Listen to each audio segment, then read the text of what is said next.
Hello and welcome everyone on Discord and on YouTube back to our online Dhamma group. Today we will continue studying the Dhammacakkappavattana Sutta commentary by Venerable Mahasi Sayadaw. And we are happy to be joined as usual by Venerable Dhammo, who is residing in Sri Lanka and teaching at the Sri Mangalo International Meditation Center. After 1 hour of reading, we will stop and there will be time for discussions and a Q&A. So before we begin, we will take together the 5 precepts, and everyone is welcome to take part in this wholesome deed and recite together with us. Is there someone in the Discord who would like to lead the precepts for us today?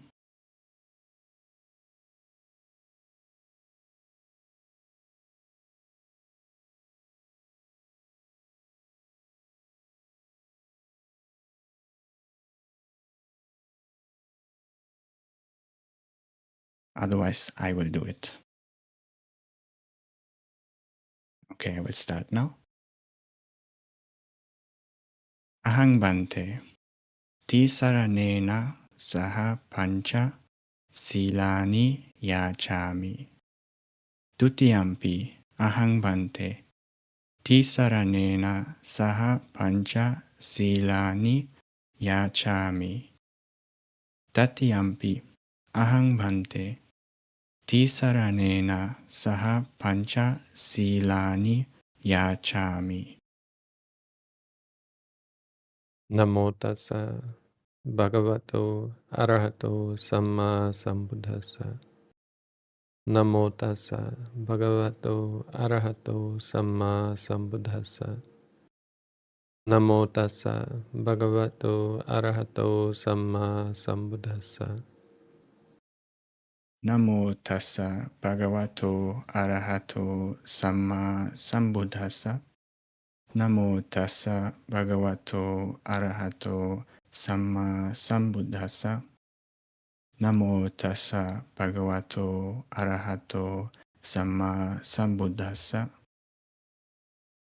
Buddhang saranang gacchami. Buddhang saranang gacchami. Dhammang saranang gacchami. Dhammang saranang gacchami. Sanghang saranang gacchami. Sanghang saranang gacchami. Dutiyampi buddhang saranang gacchami. Dutiyampi buddhang saranang gacchami. Dutiyampi dhammang saranang gacchami. Dutiyampi dhammang saranang gacchami. Dutiyampi sanghang saranang gacchami. Dutiyampi sanghang saranang gacchami. Tatiyampi buddhang saranang gacchami. Tatiyampi buddhang saranang gacchami. Tatiyampi dhammang saranang gacchami. Tatiyampi dhammang saranang gacchami. Tatiyampi sanghang saranang gacchami. Tatiyampi sanghang saranang gacchami. Isarnagamanang nititang. Ama Bhante. Parnatipata Veramani Sikkhapadang Samadhiyami. Parnatipata Veramani Sikkhapadang Samadhiyami. Adinna Dana Veramani Sikkhapadang Samadhiyami. Adinna Dana Veramani Sikkhapadang Samadhiyami. Kamesu Michachara Veramani Sikkhapadang Samadhiyami. Kamesu Michachara Veramani Sikkhapadang Samadhiyami. Musavada Veramani Sikkhapadang Samadhiyami. Musawada Veramani Sikkhapadang Samadhiyami. Sura Meraya Majjapamadatthana Veramani Sikkhapadang Samadhiyami. Sura Meraya Majjapamada Thana Veramani Sikkhapadang Samadhiyami. Imani Pancha Sikkhapadani Silena Sugating Yanti Silena Bhoga Sampada Silena Nibbutting Yanti Tasma Silang Visodhaye. Sadhu, sadhu, sadhu. Sadhu, sadhu, sadhu.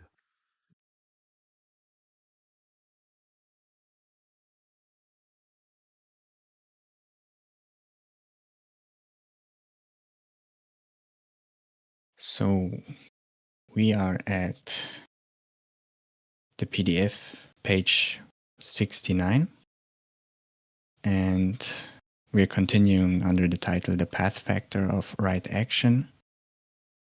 At the paragraph, an explanation is needed.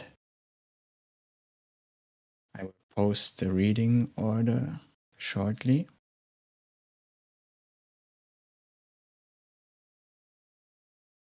And also a note before we start reading, please remember to read slowly, carefully, and take pauses between each paragraphs, so we have time for asking questions or Bante can explain something.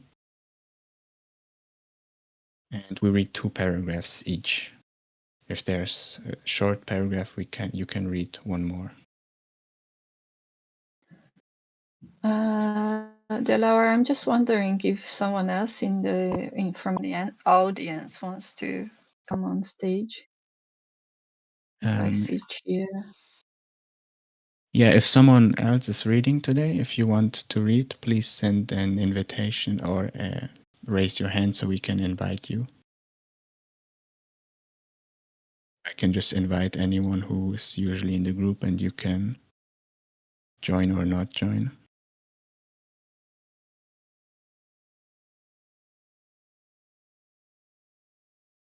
You have to have finished at least the at-home course. This is our requirement. You want to be a part of the vocal group. You have to have done the course in our tradition.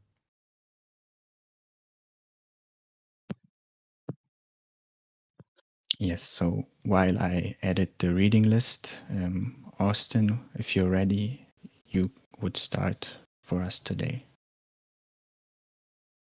Yes.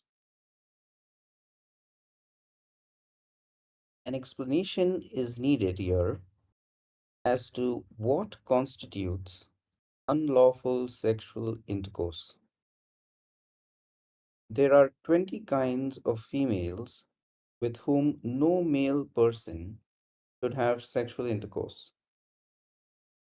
Any male who has sexual intercourse with such persons as are under the protection of father, mother, brother, sisters, relatives, clan elders, and colleagues in meditation, or a married woman or a betrothed girl commits the evil deed of sexual misconduct. A married woman or a betrothed girl having sexual relation with another man also commits this evil deed. Avoidance of such evil deeds is right action. And so it should go without saying that all of the permutations are equal.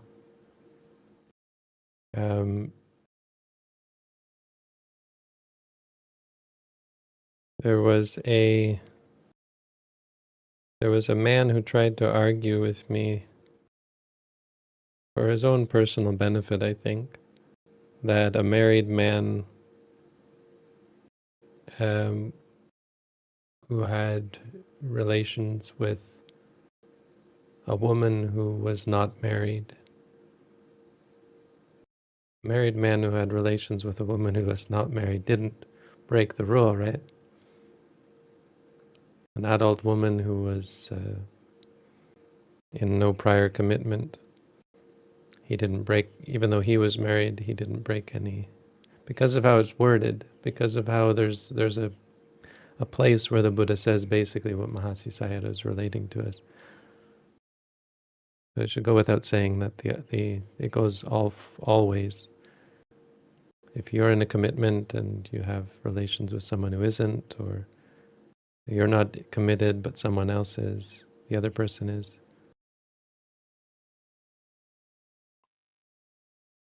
you both are in the wrong, obviously. I mean, it would be such a legalistic loophole to try and argue that you're not in the wrong.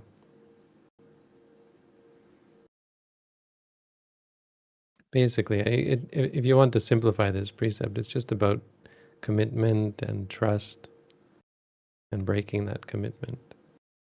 So all romantic involvement, and all romantic involvement should be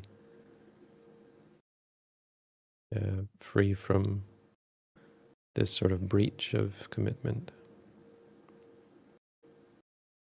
Pretty simple and standard and reasonable. It's not something shocking or radical or surprising.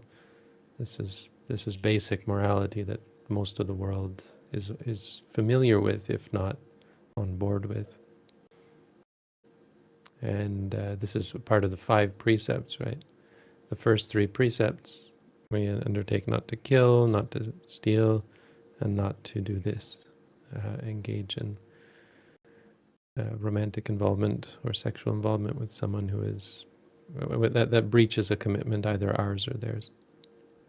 And of course, this is basic morality that is not even considered to be sufficient for someone dedicated to the path. Right? Obviously, the 3rd precept for someone who is a dedicated Buddhist switches to celibacy. So it's really just trying to find draw a line in the sand, sort of. That's not even fair to say. It's drawing the line where wrongness becomes so extreme that it has a strong potential to lead to a rebirth in the lower realms. So the same goes with killing. Obviously, if you hurt other beings, that's bad. If you hit someone or torture someone, torture could be terrible, right? But killing isn't something you can take back.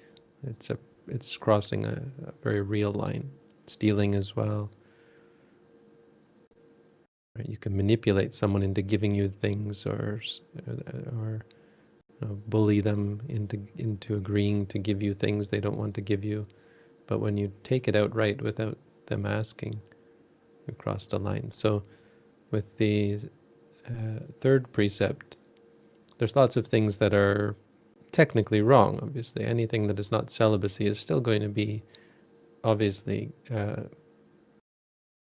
associated with greed, and leads to attachment without any exception. But when you go this far, that your greed leads you to breach a reasonable contract or a trust with other people, a promise that you made to someone, or promise someone else made to their partner, that sort of thing, then you've crossed a line.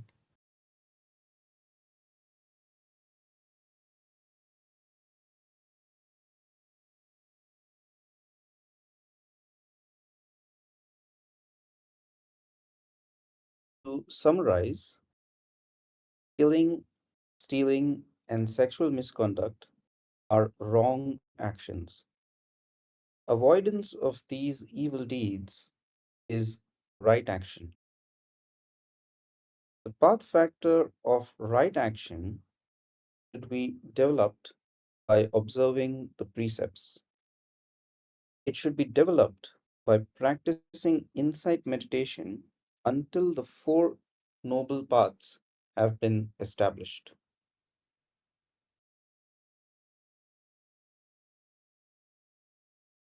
Right. So again, he's saying two separate things here. It should be developed by observing the precepts. So when you dedicate yourself to keeping the precepts, that's a practice, and that's the preliminary practice. But it's a very different thing, as he mentioned earlier, right? He was talking about how last week we read about how insight meditation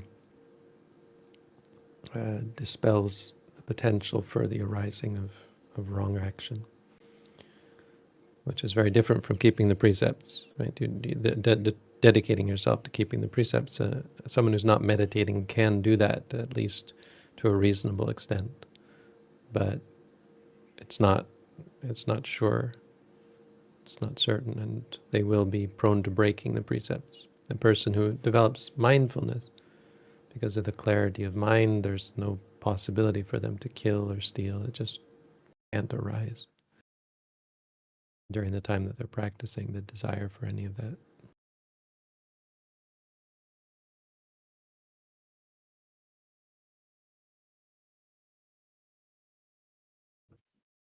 There can still arise greed, there can still arise anger, there can still arise delusion, but they're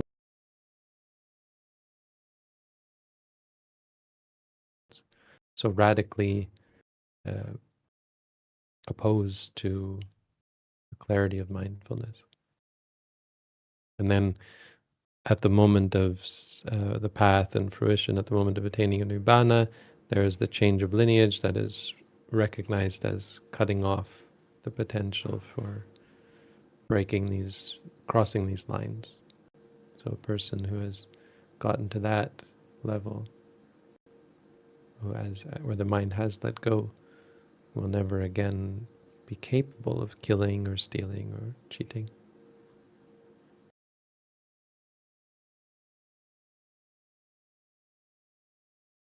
It won't be capable of much harm to others at all, but it could never get to the level of killing or stealing or cheating.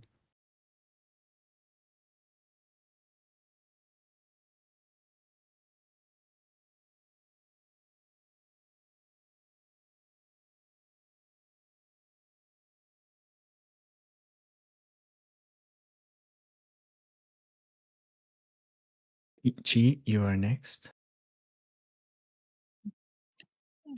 Yes, sure. Sorry, can you Austin, can you remind me where you left off, please? I lost track.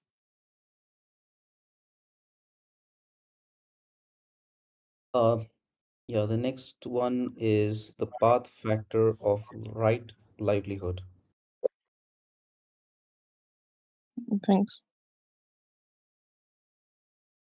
The path factor of right livelihood. What monks is right livelihood? In this teaching, the noble disciple avoiding a wrong way of living gets his livelihood by a right way of living. This monks is called right livelihood. Wrong livelihood is earning one's living through unlawful, unwholesome means such as killing and stealing. The three evil deeds and four kinds of evil speech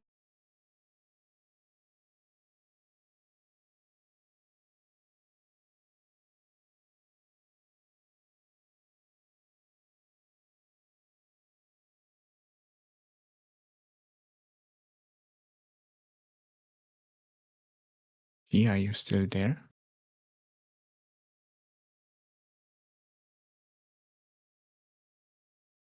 You're not audible anymore.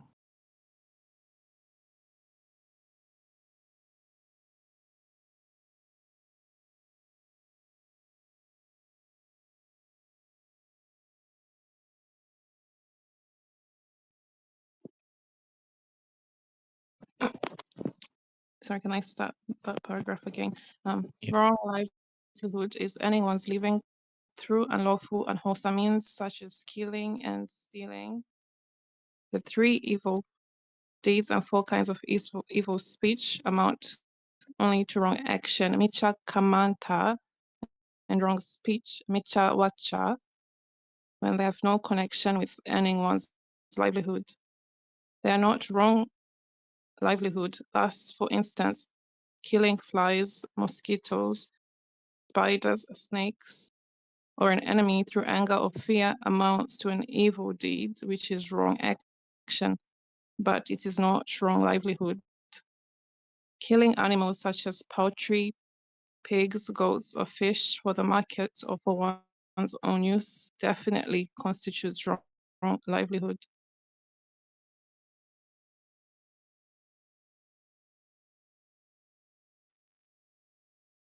In general, stealing or fraud is motivated by economic reasons. These would therefore be classed as wrong livelihood. When, however, the reason is not economic but for revenge or just a compulsive habit, these deeds are merely wrong action. Illicit sexual intercourse usually has nothing to do with earning a livelihood, but seduction of women and ruining them for employment in the sex trade are, of course, wrong livelihood.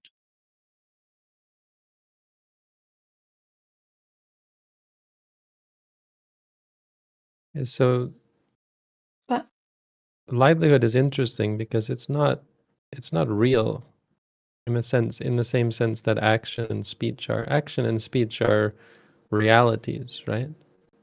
Livelihood is more about the concept, the reasons for doing things, but it's a very real, in a conceptual sense, it's a very real part of life. It's an important part of life. Anyone who hears this can understand what's being referring to how you survive, how you go about keeping yourself wealthy, keeping yourself solvent, keeping yourself in possession of the requisites, of the things that you require to live your life the way you want to. For some people, livelihood is not just what keeps them alive, it's what keeps them in the level of comfort that they strive to, or the level of affluence, the level of wealth that they strive for. It's a very real part of life, so it's a valuable thing, and it's not just something outside of the monastic life. Monastics have to consider this as well. A monastic can be very careful about their actions and their speech and really not do much or say much, right? A monastic might engage in walking meditation and sitting meditation for the most of their monastic life.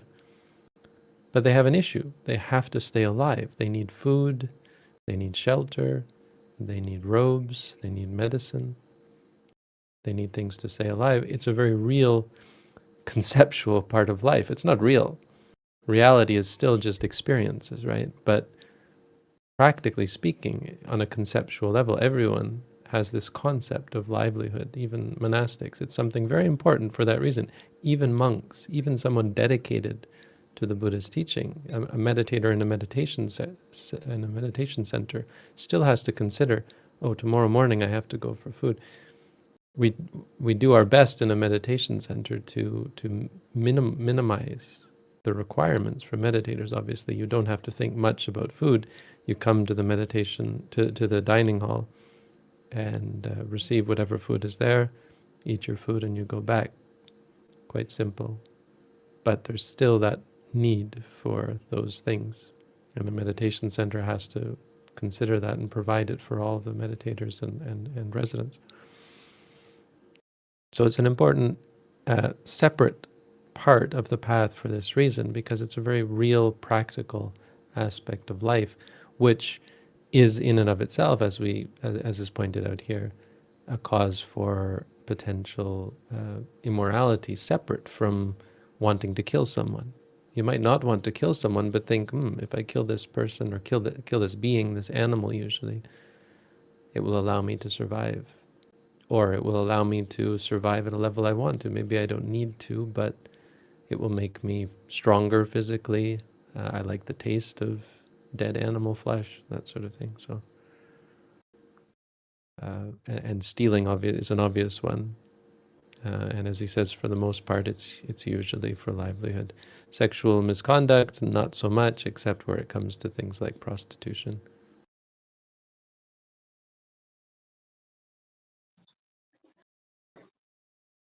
I just wanted Which to in and of itself wouldn't be wrong livelihood, but practically speaking, usually involves it because the people involved in it are often otherwise committed. The people on the other side of the prostitution. Sorry, go ahead.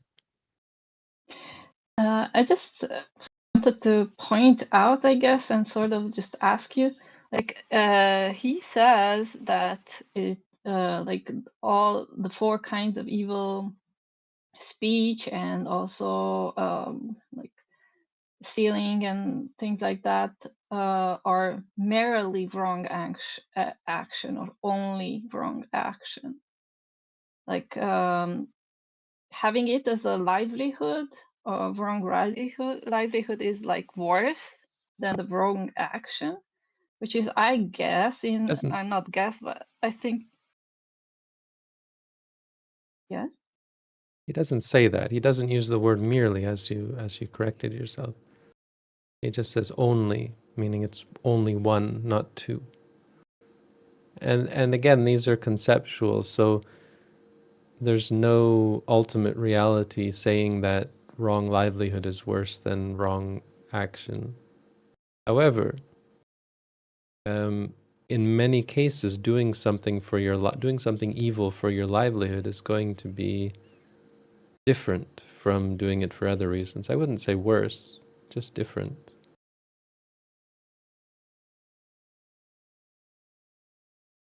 Yes, so I thought it's because he does say, I mean, the text does say, if the translation is wrong, it's he does say that merely wrong action in this Oh, he does? paragraph. Yes, right in the middle. In general, stealing is fraud.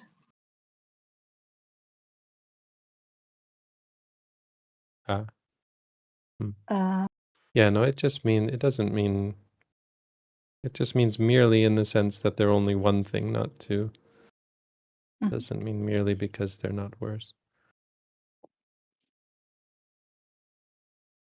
They're Yeah, different. so So that was sort of related to the point I was trying to make, is that it's not real, it's not actually something separate from wrong action. It's still just wrong action, but conceptually wrong livelihood is another aspect of our lives, and it's a reason why we end up committing wrong action and wrong speech. It's not in an ultimate sense different, but practically speaking, reality is livelihood is such an important part of our lives that it has a separate category. So he's just saying what constitutes one and the other. I don't think it's proper to look at it as, oh, it's worse because it's both wrong livelihood and wrong action. It's just that by addressing a livelihood, we help ourselves avoid committing wrong action and wrong speech for other reasons, right? It's one of the main reasons why we might commit wrong action and wrong livelihood, so it's worth addressing.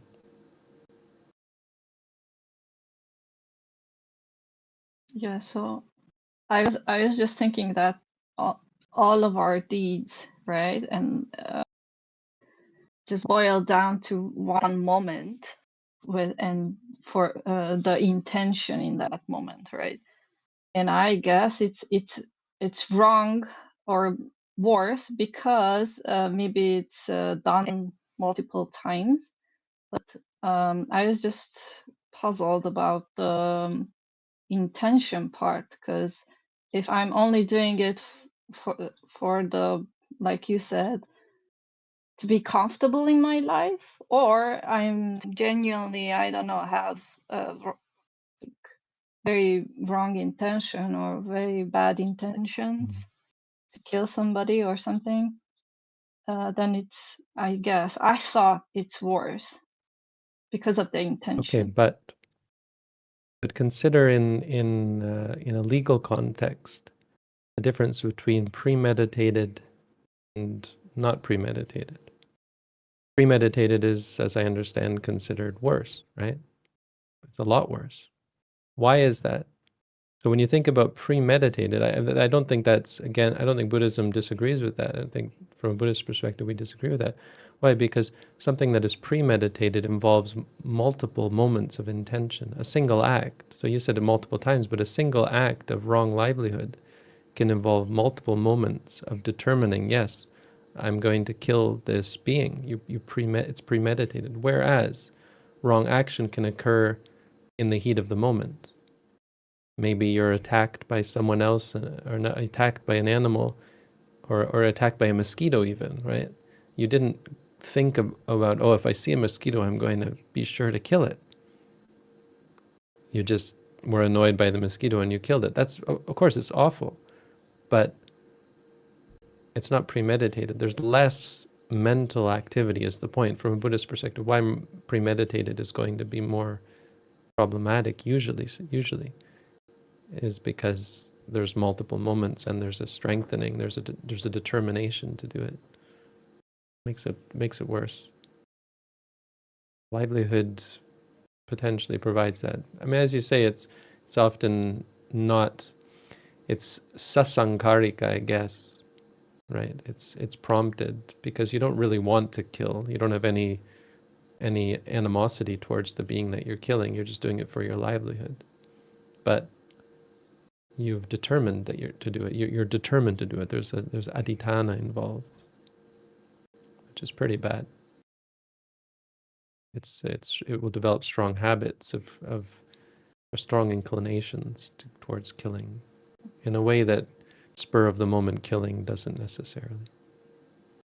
It's complicated, as you know, and I don't think it's great to look at it, which is worse and which is better. It's different, and it is dangerous, right? If livelihood is wrong, there's views involved because you think it's for my livelihood, therefore it's not wrong, right? And you develop the wrong view that killing in these instances is okay. Wrong view is really bad, which you wouldn't have just from, I'm going to kill you. Mm-hmm. Yeah, thank you so much. It makes a lot of sense bringing in the other Chaitasikas and also developing the habit and all that makes a lot of sense now. Thank you. Ante.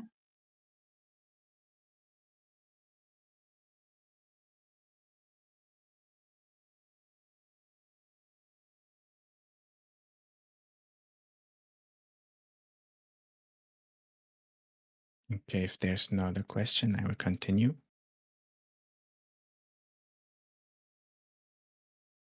Lying is just wrong speech when not motivated by economic reasons, but when falsehood is employed in commercial transactions or in law courts to promote business, it amounts to wrong livelihood.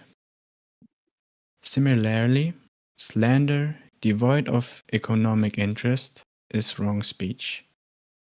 However, nowadays false charges or denunciation are common methods employed to bring discredit to rivals, and as they are mostly concerned with business, this may be regarded as wrong livelihood. Harsh speech or abusive language is rarely employed in business transactions and is therefore usually just wrong speech. Writing novels, science fiction, stories, plays, dramas, or films may mostly be regarded as wrong livelihood. Such wrong ways of earning a livelihood by means of killing, stealing, and lying are deeds that are bereft of moral principles maintained by upright people. Not sure about the writing novels and so on. I can see where he's coming from. I'm not sure I agree that it crosses the line of wrong livelihood. Okay, no. I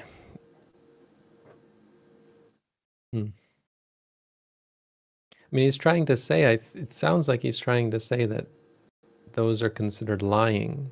They're not considered lying. So I'm not sure if that's where he's coming from. At first I thought he was just, no, I'm wrong. Yes, I was on the right track, and then I got derailed because I remembered that wrong speech is just lying, but it's not just lying. So he's gone a little bit off track here.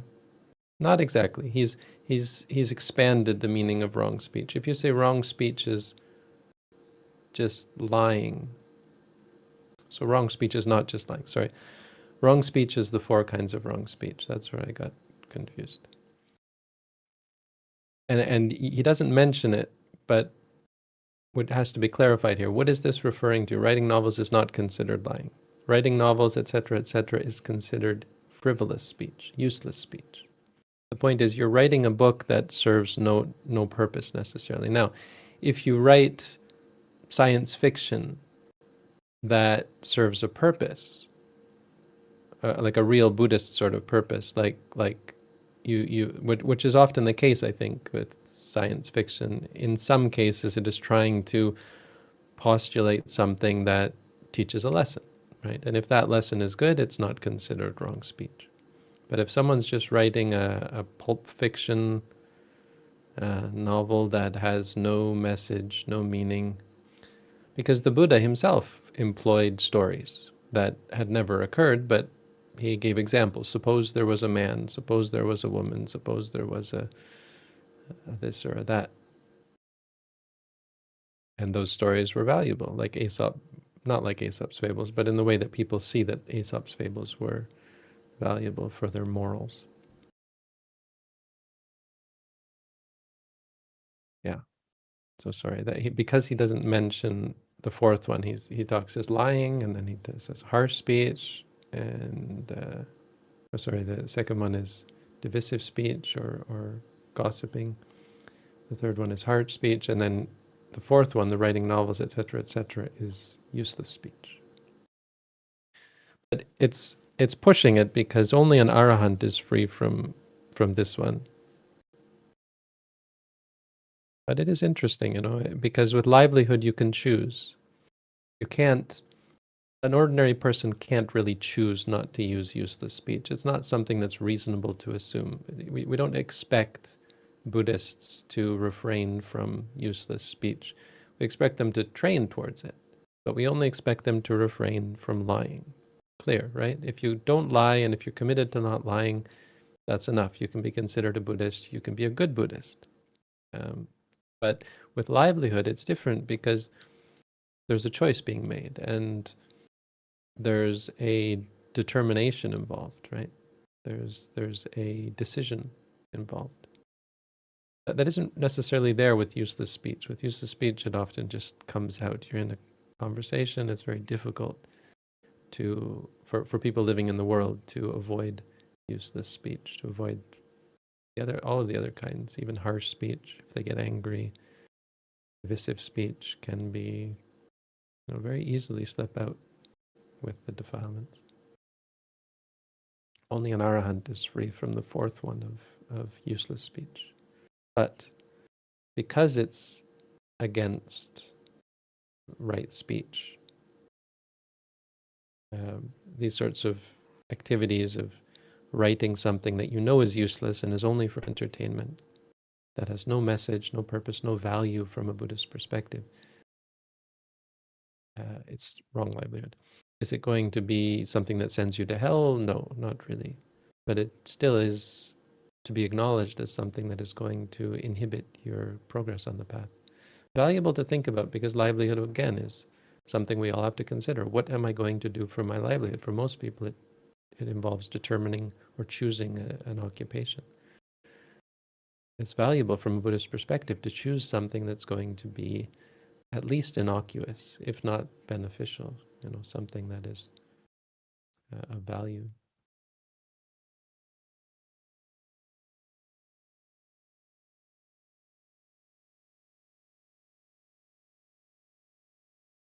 Thank you for that elaboration, Bante.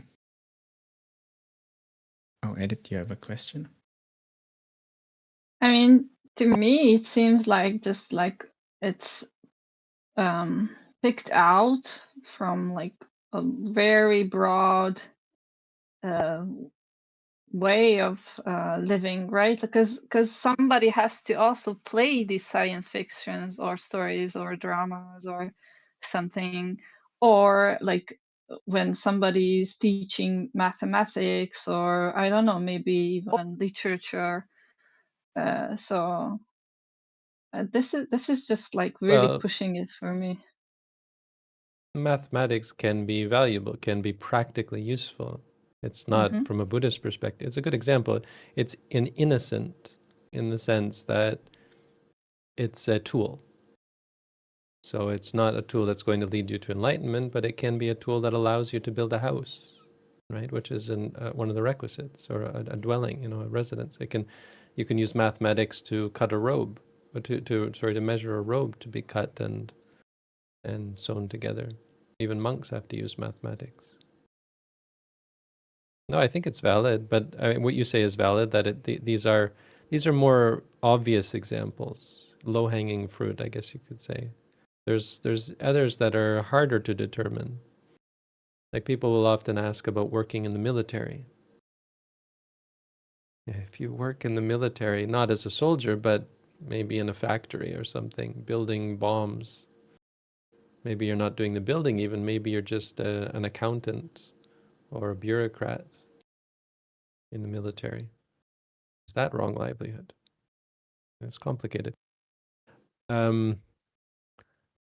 He's going to be a little bit more specific here, I think, or a little bit. I mean, the Buddha did try to address this and talked about very specific things that you shouldn't sell. And I think it comes down to what we have to, I think, remember, and what I kind of missed there for a second is, on the one hand, we're talking about the 5 precepts. We're talking about basic Buddhist ethics, but that's not what's being talked about here, right? What he's talking about here is actually the path that leads to Nibbana. So if you're teaching mathematics, it's highly unlikely that you're going to be dedicated to the practice of meditation, but it's not impossible. You could, as a mathematics professor, progress on the path. Why? Because, well, teaching mathematics isn't really useless speech. However, if you're, I don't know, teaching drama, maybe, yeah, you could argue, there's arguments to be made, but what could you be teaching? Fashion. Suppose you're teaching fashion. I think a strong argument could be made for that being useless speech.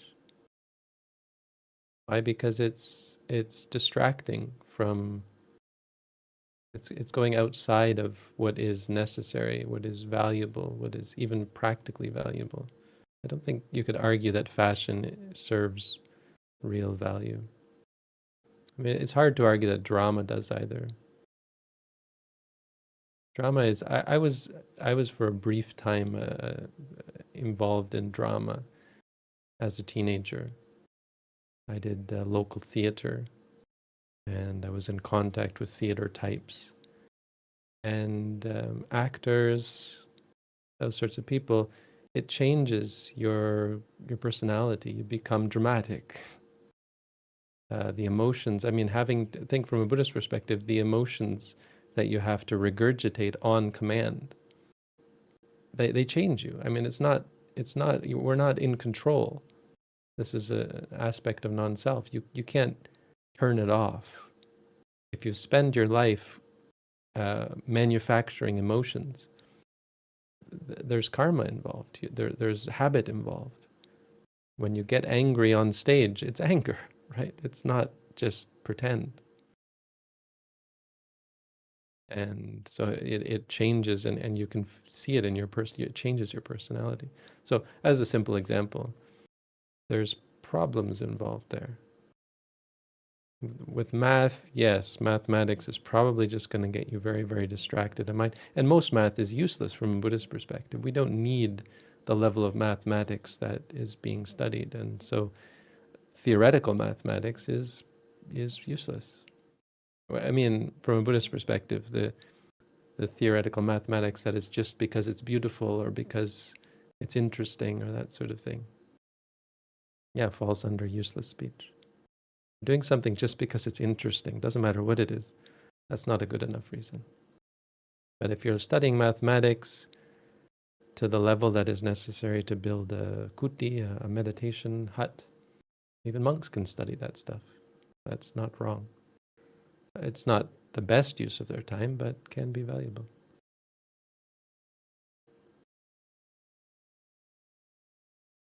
On a practical level.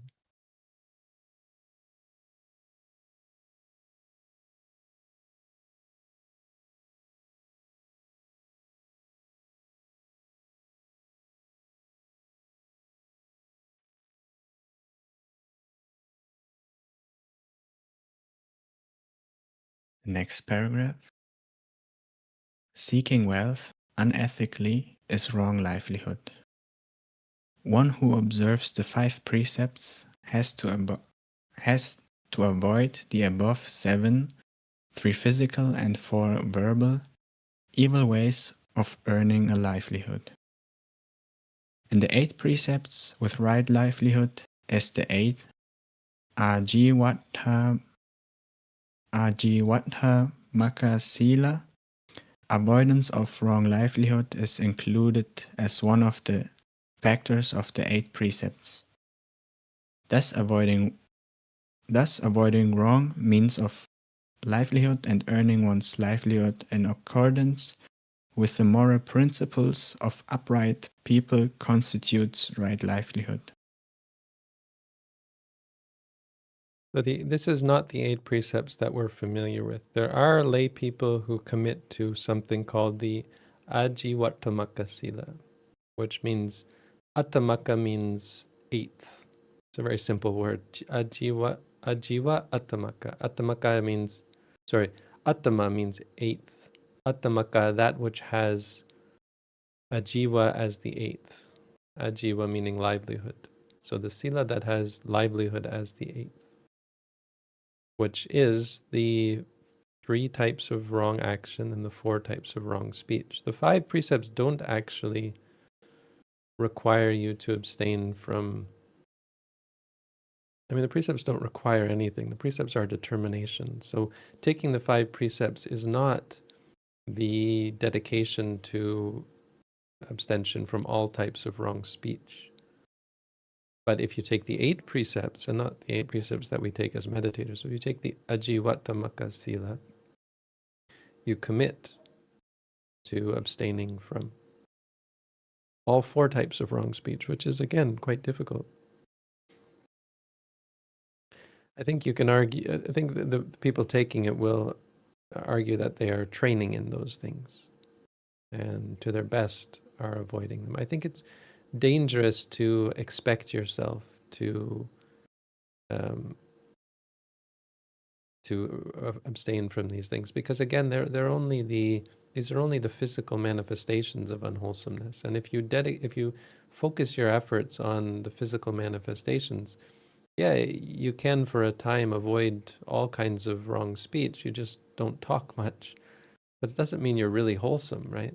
You can abstain from these things through repression, which, it's great that you're abstaining, but it's just not great that that's your focus, where your focus should be on the qualities of mind that prevent you from those things in the first place. So a person in a meditation center or in a meditation environment can reasonably expect themselves to be able to keep the Ajivattamaka Sila. Or a person who is skilled, experienced in the practice of meditation. They can go back into the world and live a careful life. And they're able to live that careful life, not out of forcing themselves not to speak, and not guarding their speech very carefully. The guarding is done through mindfulness. They're careful because their mind is of a careful nature.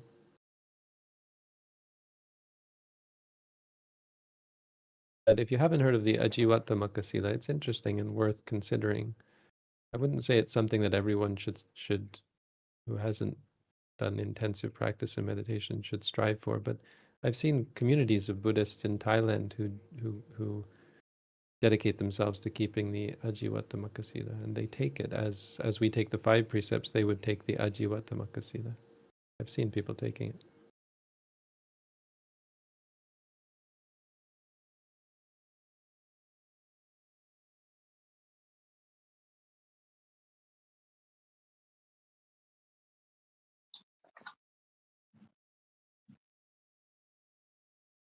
Seeking wealth ethically is right livelihood. Just like right speech and right action, right livelihood is also a practice of avoidance. Therefore, avoidance of wrong livelihood is to be regarded as right livelihood. Right livelihood should be developed by observing precepts. It should also be developed by practicing insight meditation until the path factor is fulfilled. For further elaboration on right livelihood, please refer to my discourse on the Salika Sutta. Another very good book by the Mahasi Sayadaw. The Saleka Sutta is maybe something we could study after this.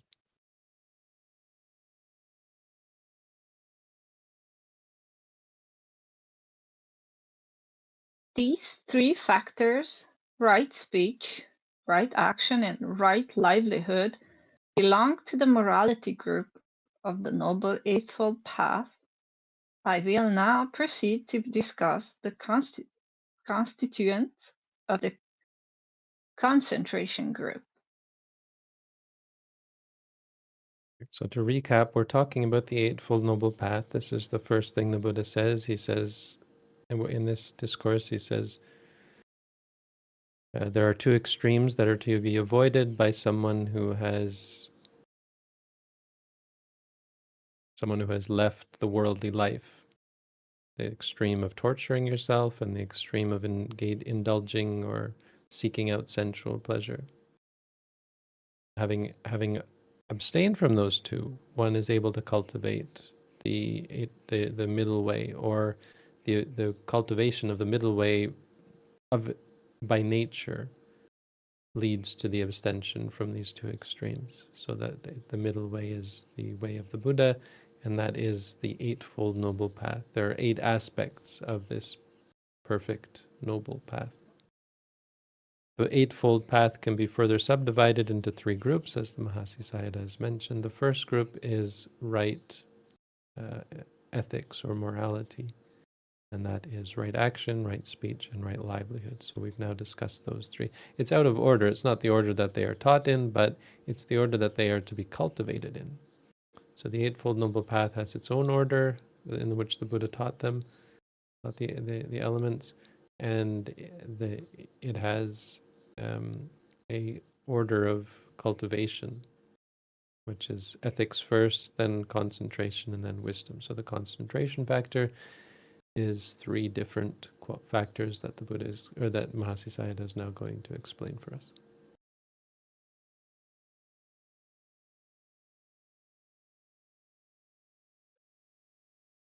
The path factor of right effort.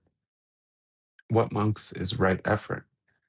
Here, a monk rouses his will, makes an effort, stirs up energy, exerts his mind, and strives for the non-arising of evil, unwholesome states that have not yet arisen.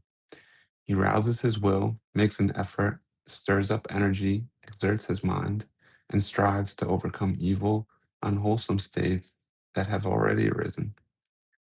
He rouses his will, makes an effort, stirs up energy, exerts his mind, and strives for the arising of wholesome states that have not yet arisen.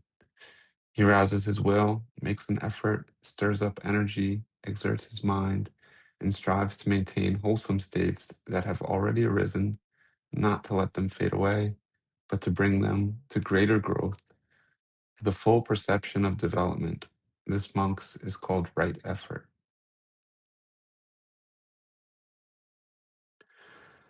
What is meant by the effort to prevent unarisen, unwholesome states from arising is this. Whenever one notices, sees, or hears about killing, stealing, lying, etc., being done by others, one must strive to put oneself above these unwholesome acts. It is just like trying to safeguard oneself against contagious diseases such as influenza during epidemics.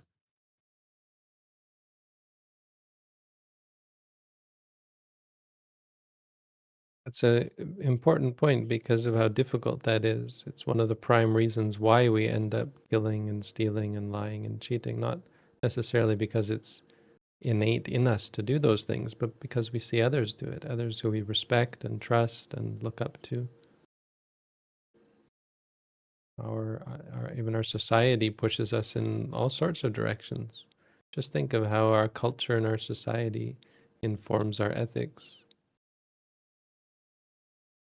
So it's not a trivial thing to say it takes effort to go against the flow of the people around you, to go against the flow of society, to do things the way, even just not drinking alcohol is such a profound decision.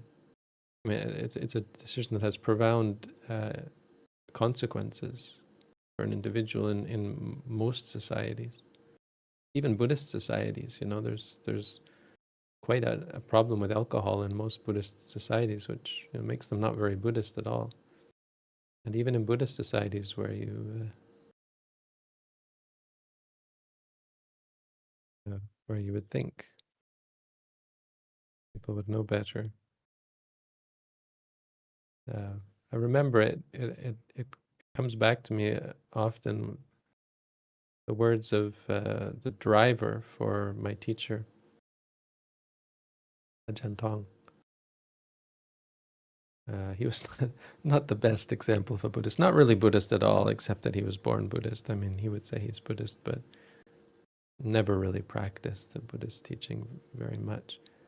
And he made an offhand comment in front of Ajahn Tong as well. He just said something like, I drink, I just don't have time to drink because I'm with Lumpu, with Venerable Teacher.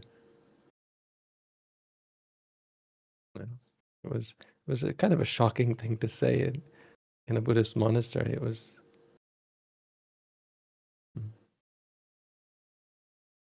Was it said in a way that he was like blaming him? Oh no, he was. It's more about. No, why it struck me is because he was saying it as though it was the norm, and it is the norm. It surprised me how cavalier he was in saying it, and it indicated that he was saying that he was just like everyone else, which indicates that that's the way of society, like just to excuse himself for not drinking. Like if people are saying, it's as though there were people wondering why he wasn't drinking, which none of us were wondering why he wasn't drinking. He's living in a monastery, acting as a driver for one of the most venerable monks in Thailand, and he's trying to explain why he wasn't drinking alcohol. That's all I meant to say, is that it even in Thailand, or I mean, it shouldn't be a surprise if you ever go to Thailand, but yeah, an outsider who didn't know better would think that a place like Thailand would be culturally against the consumption of alcohol, but it's not really the case.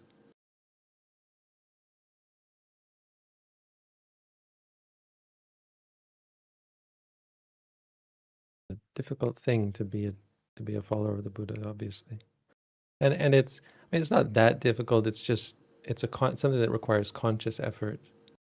Keeping the precepts requires determination. It requires conviction, because you are surrounded by people who are not keeping the precepts, even in Buddhist countries. Let alone in non-Buddhist countries, it's far worse, of course. People who believe that killing is good. people who have spiritual, have religious reasons or cultural reasons to believe that killing is good.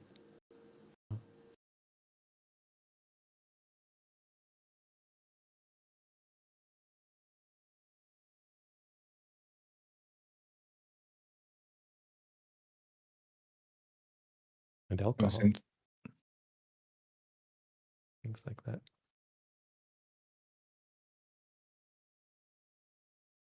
So we stopped our reading for today here. I will note down who was the last reader, and we will continue on with the next person in line next week. And now is the chance where you will have the chance to ask questions during the Q&A. Also in the Discord group, if you want to ask your question in person, you're welcome to open your mic. And if there's no question in the Discord voice chat, then Sibitsu will start reading the YouTube questions or other questions in the Discord chat. I encourage everyone who wants to ask something to ask meditation-related questions or questions related to the text we are reading, since that would fit the context. And just try to not ask anything that would be unbeneficial in a Buddhist context.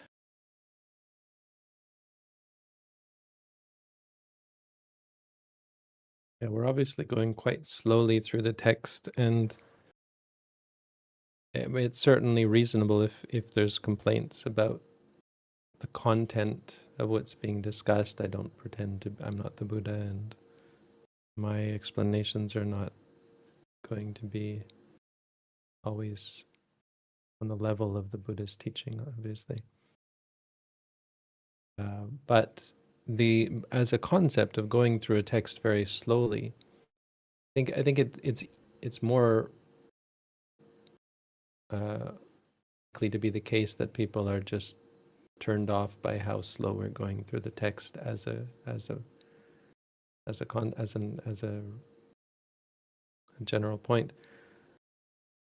But this is a very Buddhist thing to do, to not necessarily dissect a text, but to discuss every aspect of the text, and to be patient, and to not be concerned with finishing the text. I think non-Buddhists or foreigners or newcomers to Buddhism often try to consume every scrap of Buddhist knowledge there is, so they want to read the whole Tipitaka multiple times even.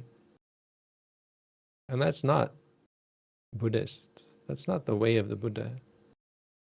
If you consider all of the talks in the Sutta Pitaka, they were all given often as the only Dhamma that a person would get before they practice and become enlightened. One sutta. And it's not because the sutta was special in any way. It's that the person listening took to heart the actual words that were being said and saw it on a deeper level. And you see, often what had to happen is someone else had to explain even the Buddha's words. When the Buddha would give a brief exposition on the Dhamma, someone else, one of the monks, one of the arahants, would have to explain it in detail. This was quite a common occurrence in the time of the Buddha. So I think I actually really appreciate this, going through it slowly, not dissecting. We're not trying to analyze every single word, or obviously not trying to criticize every single word, but to take time to discuss one concept can be enough to lead someone further on the path. And I think it's far more valuable than trying to consume a book like this. Because yeah, you can read this book in far less time than we're going through it. That's not really the point. And all of us can. I mean, I've read this book more than once, and you can read it quickly. This isn't about reading. This is about practicing. And the idea is that in some sense, we're practicing here. We're at the very least questioning ourselves, comparing ourselves to all of these things, So when we spend a lot of time talking about something like right livelihood, everyone, how many people this resonates with, ask themselves, oh, is this right livelihood that I'm engaged in? It's valuable to question yourself. We're not trying to accuse anyone of anything. We're just trying to discuss these things, and taking the time to discuss them is valuable. To acknowledge that we might be still in need of some change in our lives, you know, or would benefit from some change in our lives in some way. So I like the format. I think this is a good format, but I want to address that in case there are impatient people wondering why we're not finished with this book yet. We're not even close. We haven't even gotten past the first part of the discourse. I think this is the reason. We have questions.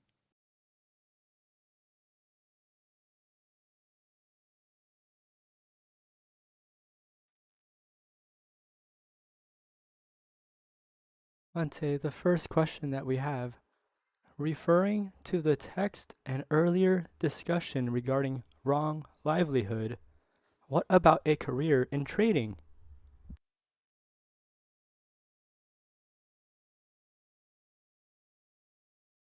Reading is fine. Reading is a reasonable livelihood. I mean, I think you have to, in this one, acknowledge that most livelihood is still going to be problematic in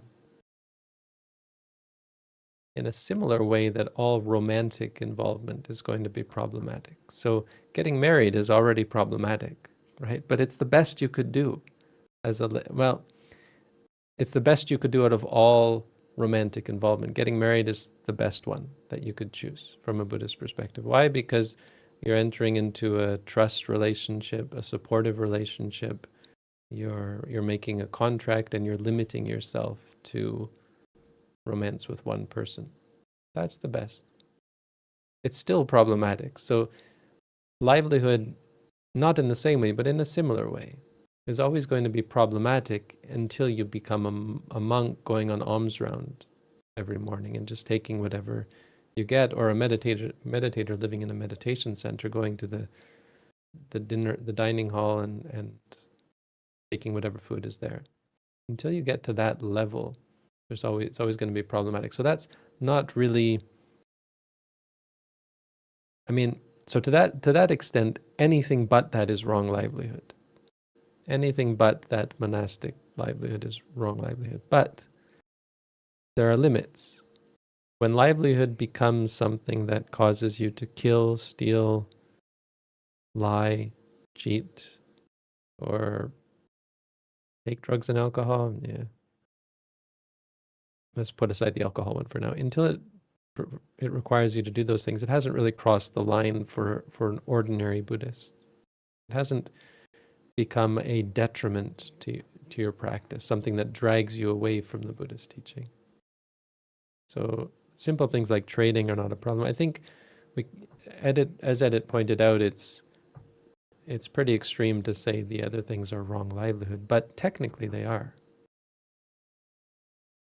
And technically, pretty much everything is wrong livelihood. And I mean, of course, because if you're engaged in trading, it's not likely that you're going to be also engaged in intensive meditation. We've had meditators who tried to do that, who on the side snuck away and engaged in business while they were doing a meditation course. Of course, that turns out just as you would expect. They don't benefit from the meditation. They don't progress in the meditation. Not quickly anyway. Not to the level that one would expect of an intensive meditation practice.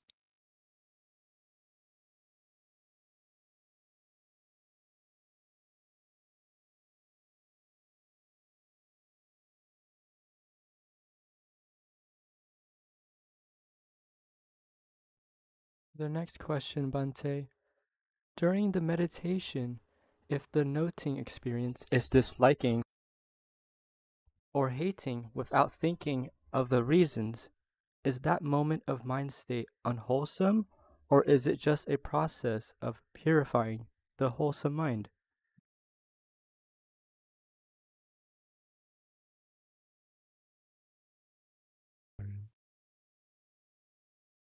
Things covering up the...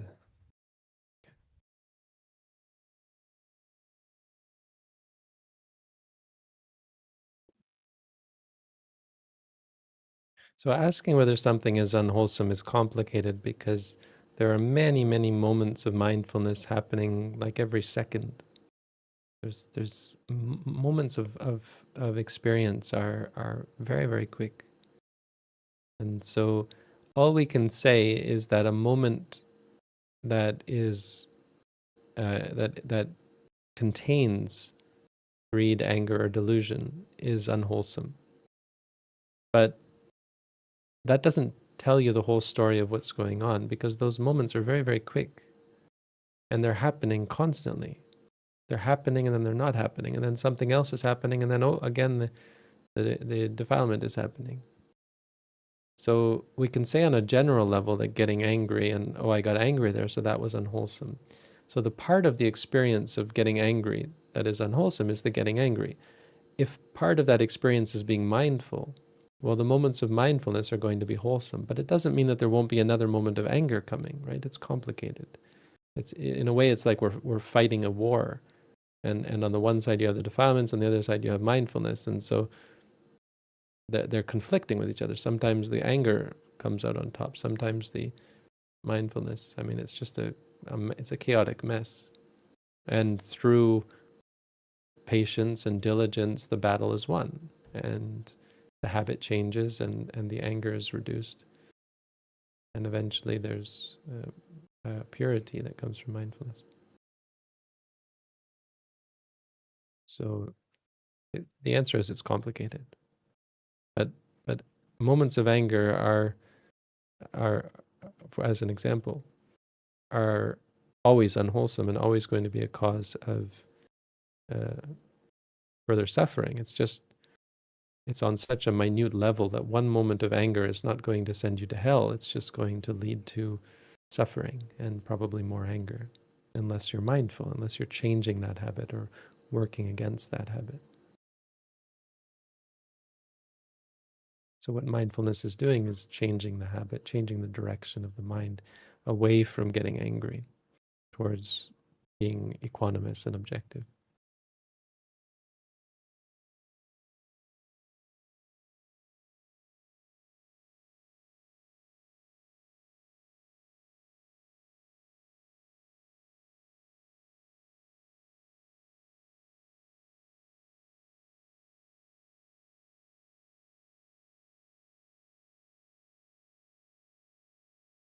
The next question, Bante.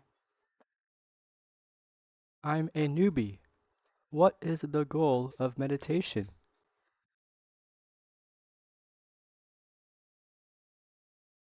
So it's not quite as simple as saying meditation is one thing and the goal of meditation is one thing. It's a little more complicated. It's not terribly complicated, but bear with me and appreciate that it's more than two things. It's more than cause and effect, meditation and the reason for practicing meditation. Is that what the reason or the goal? Sorry, the goal. So since you said goal, it's not the practice and the goal, right? That would be a simple thing. It's not quite as simple as that. It's pretty simple, but let's break it down. Meditation, one way of defining meditation is the practice of mindfulness. So what is the practice of mindfulness? Well, the practice of mindfulness is still two things. It's the initiation of that which gives rise to mindfulness, and it's the state of being mindful. So you don't actually practice being mindful. You do something that is going to evoke mindfulness. Sorry, I'm probably making this way more complicated, but I think it's valuable because the goal of that activity is mindfulness. So if you say meditation is, for example, watching the stomach, and when the stomach rises, you say to yourself, rising, falling. If you say that that's meditation, then the goal is mindfulness. Why you're doing that, why you're saying rising, falling, is because it creates a state of mind that sees the experience just as rising. When you say to yourself rising, you're affirming that.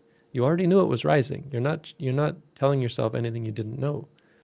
You know it's rising. But when you say that, you're affirming it. You're saying, no, this is not me, this is not mine, this is not good, this is not bad. This is rising. Rising, falling. It's very simple. It's very direct. It's very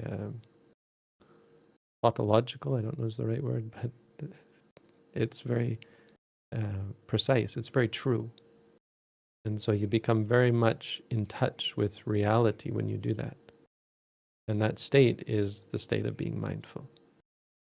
What is the goal of being mindful? Why are we trying to be mindful?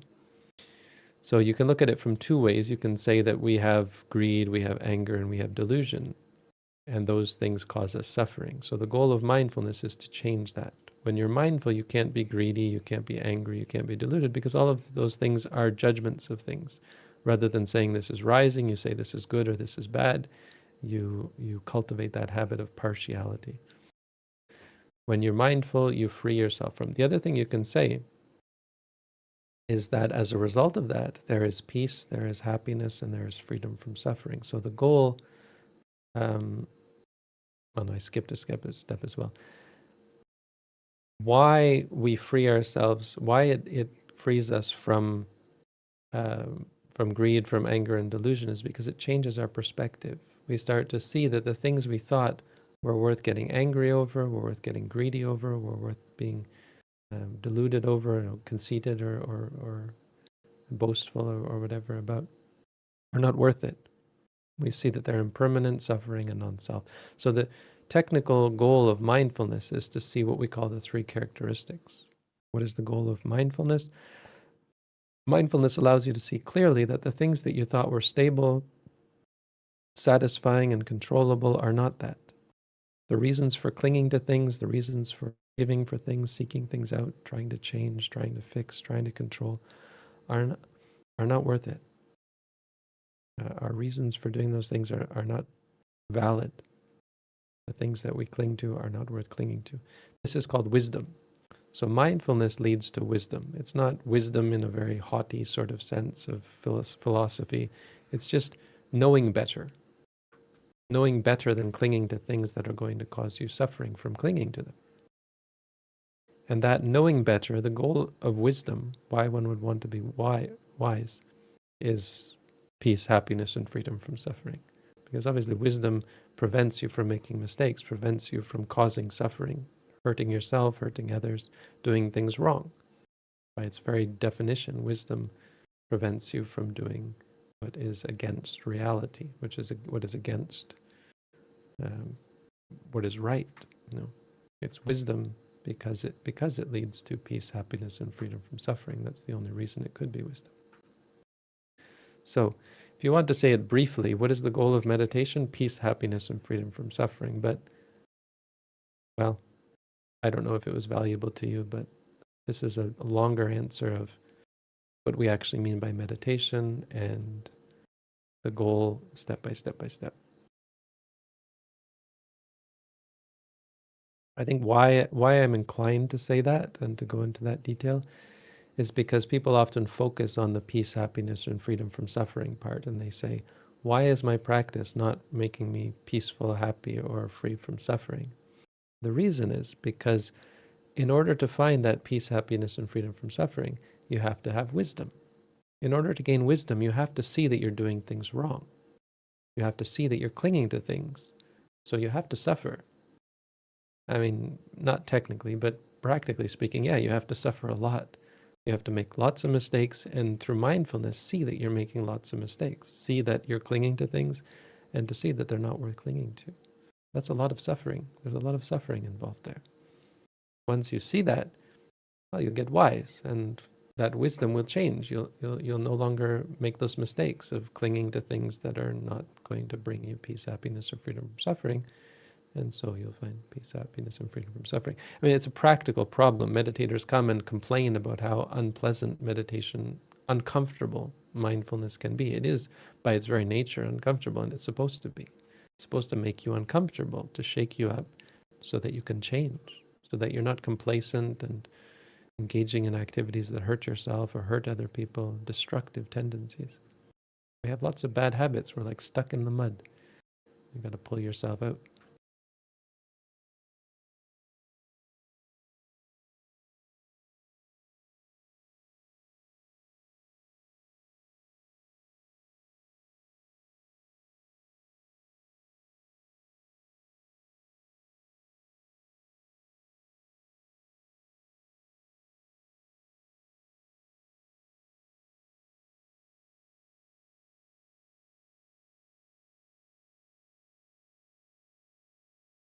The next question, Bante.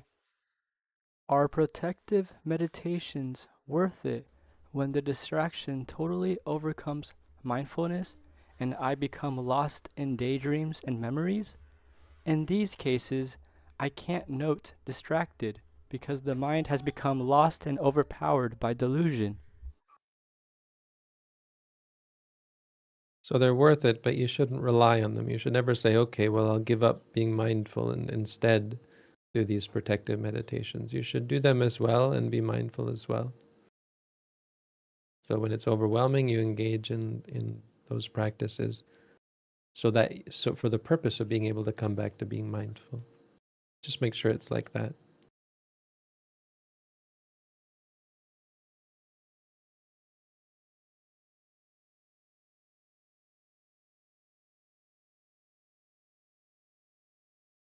But when you say you can't note distracted, I mean, it's a skill issue. I mean, it's something that comes with skill, comes with training, comes with practice, but usually you shouldn't be noting something that you can't note. You should be noting something that you can note. And obviously that sounds like a useless thing to say, but what it means is that we're often trying to note the wrong thing or giving up because we can't note something that isn't even really present, you know. So someone might say, I can't note the thinking because I'm too upset. I mean, that's a silly example, but imagine someone said that to you. I can't note that I'm so distracted because it's so upsetting that I'm so distracted. Right? You should be noting the upset, and you could probably note the upset. I mean, you can note something. Again, it takes skill, it takes practice, but try to be careful not to. You should never really say, I can't note. The only time that you can't note is when you are asleep or in a trance or otherwise mentally engaged, like engaged in work, mental work of some sort. Otherwise, there's always the opportunity, even when you're talking, you can be mindful of your lips moving. Even when you're listening to talking, you can be mindful of the sound. There's always opportunities to be mindful. Just you have to learn to recognize what it is that you're actually experiencing so you can note that. Because if you're upset because you can't note that you're distracted, then you should be noting the upset, not the distraction. It's often this is a common thing to happen.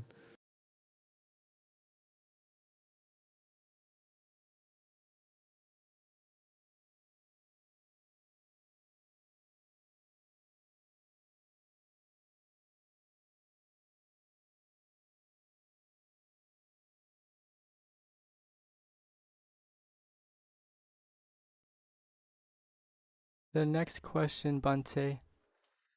In being mindful of hindrances/states of mind, it feels impossible to send my mind to the state of mind, and often feels like I'm noting into the ether. Does this mean my practice is incorrect? Yeah, don't put too much emphasis on this idea of sending the mind to the object. I know this is something that comes up because in my booklet I say send the mind to the object. It's just because some people are often not paying attention to the body that I use that phrase, and it's proper. I mean, it's not just me who uses that phrase, but don't take it. It's not actually accurate. It's just a figure of speech, sort of. So when you're walking, send your mind to the foot. What that means is don't just say in your head walking, and not even have a clue what's going on with your feet. You have to actually make the effort to be aware that the foot is moving, and after you're aware of it, to note it. So you're not actually sending the mind to the object, you're just being aware of what's happening, as opposed to having your mind somewhere and pretending that you're mindful of something else. That's all that means. You don't actually have to push your mind, like say, okay, now I'm going to fire my mind off into the ether or something like that. That's not really what that meant. That passage, I think, if you've read me saying that, you shouldn't be taken too deeply. It's a fairly simple idea. Because technically you don't actually send your mind anywhere. The mind arises with the object. And the point is that after the mind arises with the object, you note that object. So if your mind was somewhere else, you shouldn't be noting the thing that your mind wasn't with. So with noting the mind, what happens is you're aware that there was this mind, this mind that arose, and in the next moment you can be mindful of it. You can be mindful of that. So if you were distracted and then you realize I was distracted there, the next moment you just say to yourself, distracted, distracted. You don't have to send your mind anywhere. The noting happens after the experience. It doesn't go to the object. It happens after the object has already ceased. And if the object occurs again, then you keep noting. So for pain, for example, the pain occurs again and again and again, moment after moment. So you keep noting it until that stops. But it's always noting the pain that just occurred. And the same goes with the mind. It's much more clear with the mind. So probably what you're seeing is impermanence. And that's valuable. You're seeing that the mind has already disappeared. Just note it once it's disappeared.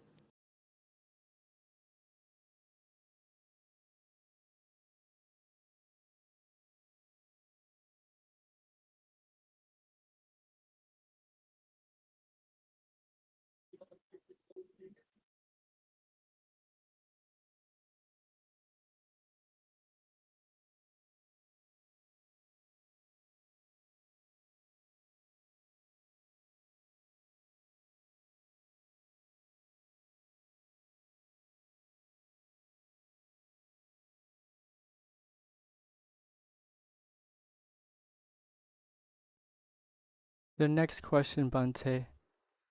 During the meditation, the mind starts to see the body as a whole. It's not much different from the earth, as it vibrates, shakes, generates heat and cold sensations, tears, etc. So where and why do all the emotions come from between the body and the mind that is seeing the body just like the earth? Mind is not seeing the body as the earth. The mind is interpreting what it sees wrongly. So you can't blame meditation for that. Now, some meditations might, but what's happening is you are conceiving and you're affirming that conception. You might even be saying, yes, this is the right product of meditation. This is the right result of meditation. So you affirm that idea that the body is a whole. What you see in the practice of mindfulness is the absolute opposite. You will see moments of experience arising and ceasing, and you will lose the sense of the body as a whole. So this conception that you have of the body being like something else is problematic. It's not going to serve you well. Nothing is like anything else. Saying something is like something else can have value, but doesn't have ultimate reality to it. The body is just the concept. And you can see that pretty quickly through the practice of mindfulness. So maybe check how you're practicing. I don't know if you're practicing according to our tradition. If we have a booklet on how to meditate that might give you an basic introduction. We have an at-home meditation course if you're interested in going further and learning deeper. Free, all free. We have a free meditation course that you can take right now at home. But if you are doing that, I would have to be concerned that you might not be practicing properly if you see the body as a whole. Now, that being said, of course, even with the at-home course, there's going to be lots of confusion and chaos and conflict as your mind tries to grapple with what it's experiencing. And just be clear that the way you're interpreting things is not valuable. No interpretation is really valuable. Mindfulness is very much about taking things at face value. So when the stomach rises, that's an experience of rising or an experience of tension. When the stomach falls, it's an experience of flaccidity, and sort of the opposite of tension, release of tension. But those experiences are momentary, and they arise and they cease. So I'm telling you this intellectually. Through the practice of mindfulness, you should be able to see it for yourself, and what I'm telling you should be something very familiar. It can be hidden if you start to reinforce these interpretations, like, yes, the body as a whole, and you conceive, you practice. During the practice, you try and see the body, or you conceive of the body as a whole. You're not really mindful at that moment, and you should stop that, or you should note it.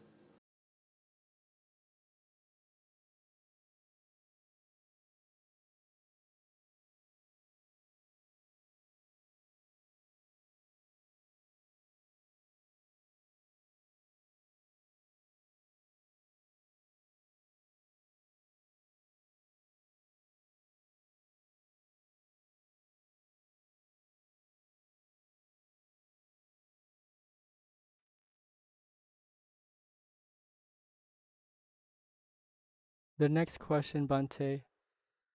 My question is about right effort. Is there a danger in over-striving, using too much will, where this becomes a habit and effort becomes counterproductive? And does trying too hard qualify as wrong effort? Effort isn't really about that. It is trying in a sense. Maybe it's not even trying, it's more like doing. Effort is much more like doing than it is trying. Trying is more implies this idea that you're talking about, pushing the mind, intending, you know? It's more like determination.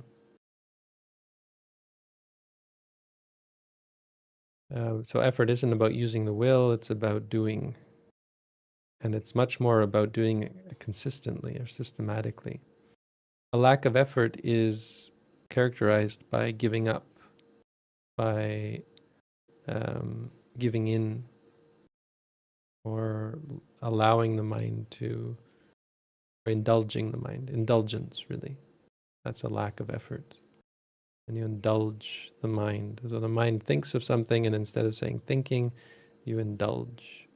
You start to get distracted by it. That's a lack of a lot of things. But effort is the decision to, acting on the decision to, say, thinking, for example.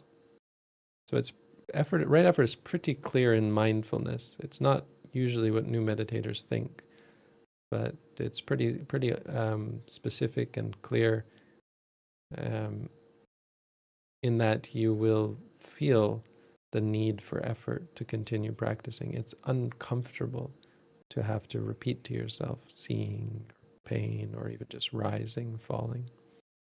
It's uncomfortable because it's more comfortable to let the mind indulge in what it likes and what it doesn't like, and what it believes and what it prefers, and so on. So I think don't make right effort to be something bigger than it actually is. It's the effort to be mindful. And that's not the effort to force the mind to be mindful. It's just making the decision here and now to be mindful. It's not a decision you can make to always be mindful.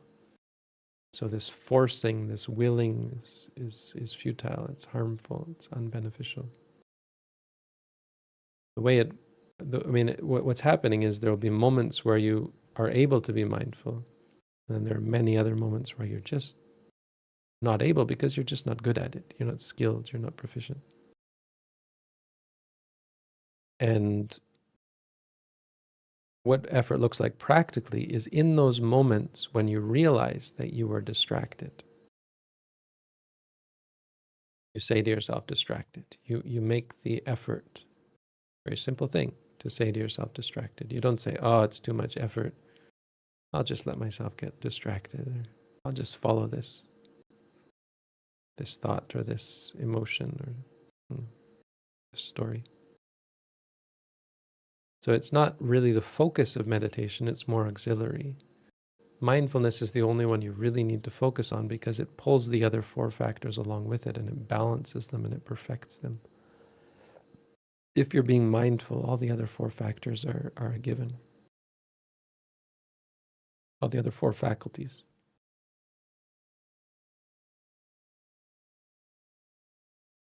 And because mindfulness is the focus, if you're worried about effort, you're focusing on the wrong thing.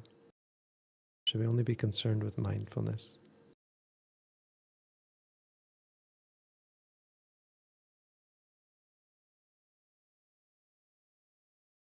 And it will be a realization that now I can be mindful in this moment before I'm dragged off into unmindfulness again. It will be moments like that that become habitual and gather together and eventually become concentration because it becomes consistent through practice. And you'll see as a result of doing that and training yourself in that, there's a great effort that comes from it, a great strength of mind, great energy of mind.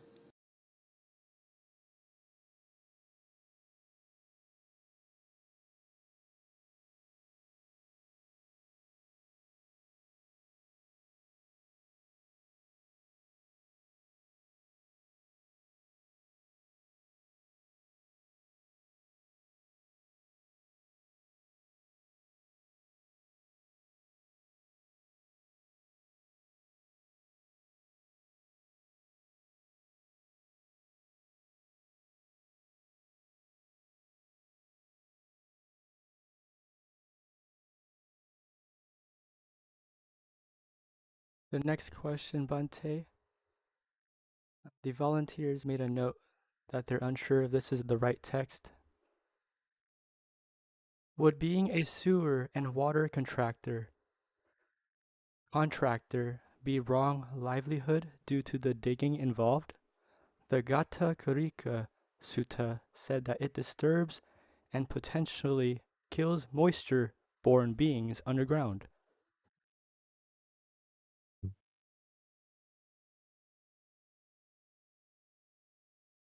Well, it's not wrong livelihood on the level of killing, because you don't actually know that you're killing. Like you aren't aware of a being and you aren't doing something saying this action is going to kill this being. It's a bit of a technicality. But again, it comes down to pretty much everything being problematic except for being a monk. So you kind of make do with what you can. I don't know if there's this movie that I didn't see the whole movie, but I saw this one part of it about Tibet where they were showing it in our monastery in Canada for some reason. And I watched this part about this guy wants to build a theater in Tibet, but no one will dig he has to dig the theater for some reason. And nobody will dig in the earth because they're going to disturb the animals.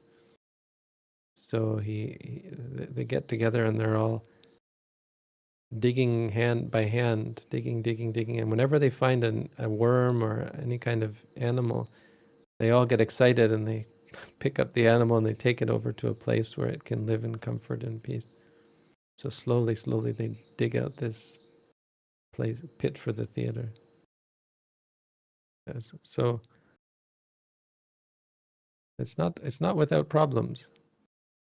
Most Buddhists will just say that's ridiculous, don't worry about it. If you're not killing, you're stealing or cheating or lying, don't worry about it. In Buddhist societies, they tend to be fairly pragmatic about these sorts of things. Apparently not in Tibet, so I don't know. But in the Buddhist societies I've lived, that's not to say it's right. It's just to say that there are degrees.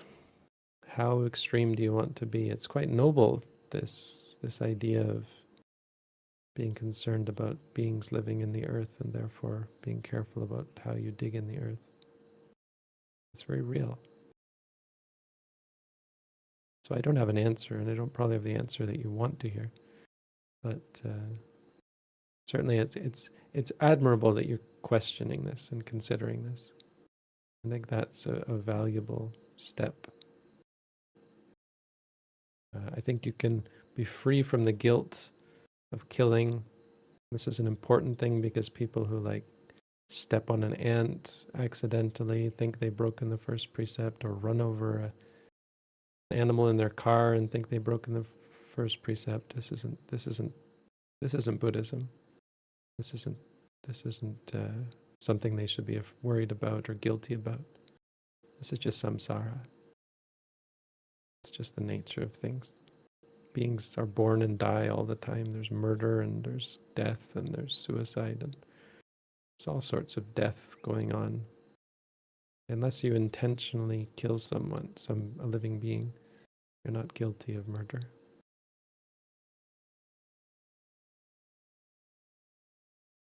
But acknowledging that it's problematic, the Buddha certainly acknowledged that digging in the ground is problematic on multiple occasions.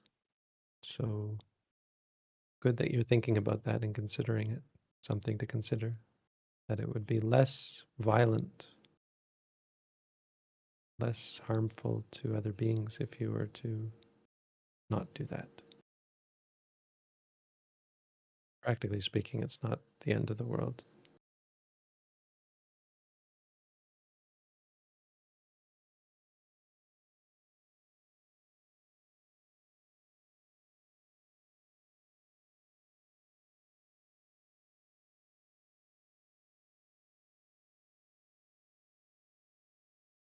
The next question, Bhante. Sometimes I enter a brief mode of dullness where I feel like I can't note anything. I always note knowing when my mind becomes free. Is this correct practice?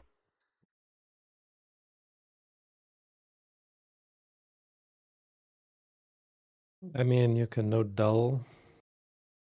I don't see why you couldn't note unless you're in some kind of trance state. And if you are, that's fine. Just note when you come out, that's fine. Mostly you just note after things occur and you realize you were unmindful for some time, and that's just the way of it. It's a training, it's a skill. It's like trying to play a sport. I once, when I was young, tried to learn how to play golf and I couldn't even hit the ball with the stick. Or tennis, I tried learning tennis and was equally horrible at that. So you miss most of the time, but you get better at it. It just takes training.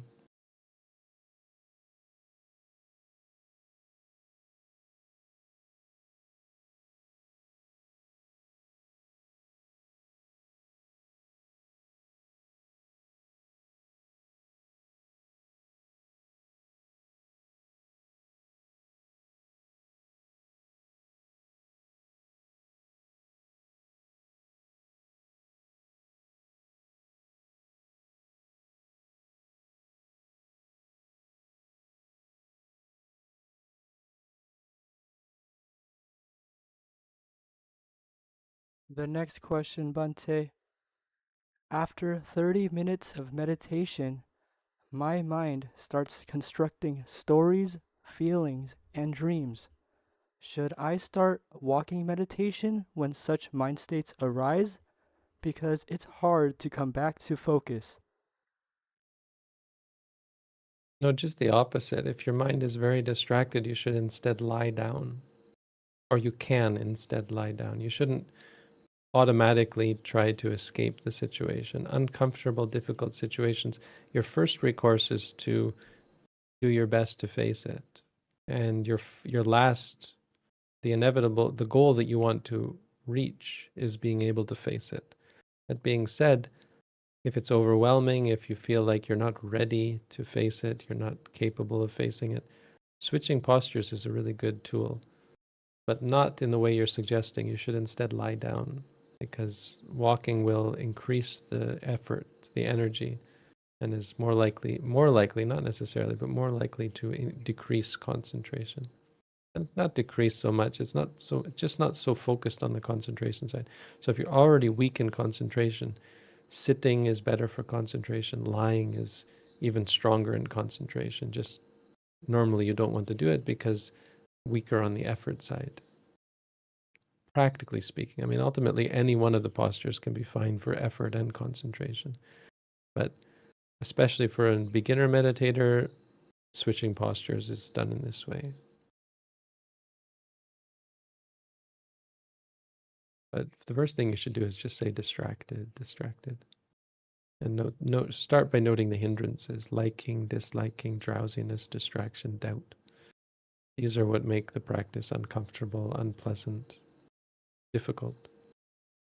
If you didn't have these hindrances, the practice would be very easy, very comfortable. So note them first.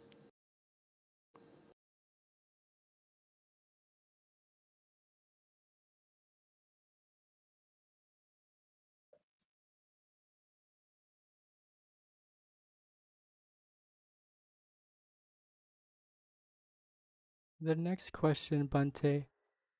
There are many moments in my meditation where I am not being mindful. Probably the majority are not mindful. Do I need more effort? You just need more practice. You're not doing anything wrong. This is the process of seeing non-self, seeing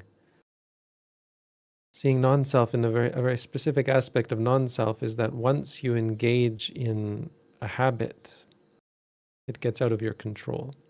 So you are like that. You're unmindful most of the time because you've cultivated bad habits. That's all.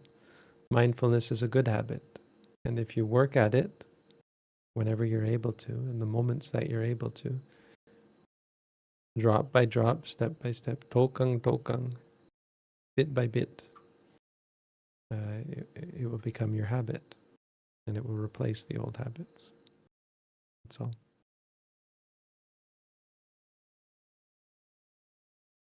You don't really have to do anything different. You just have to keep going, keep developing that habit that you're developing. It's a new habit. New habits are not something familiar, right? They're not habitual yet. So it takes effort to develop that as a habit. It takes time. It takes practice.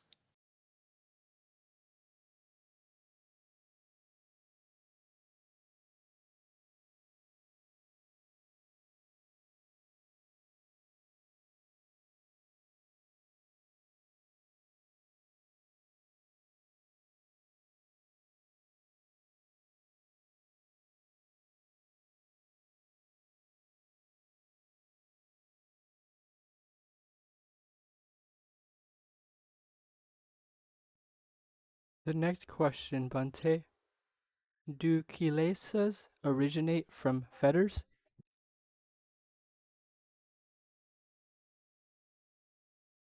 Kilesas are fetters. They're one and the same. Fetters is just another way of talking about kilesas. There's many different ways of talking about kilesas. Fetters is one way.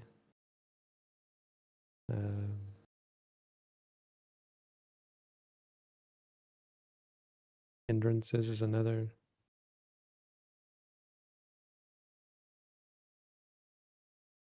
Asava is another.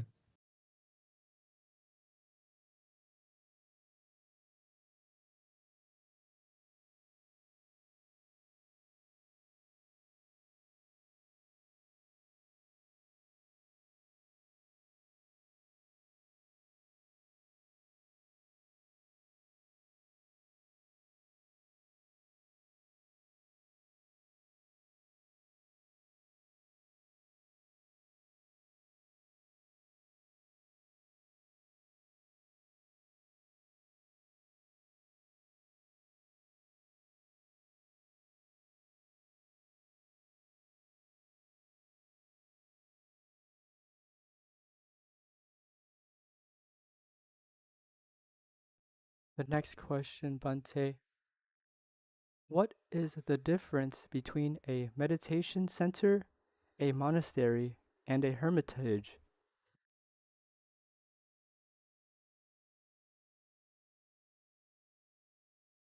Spelled differently.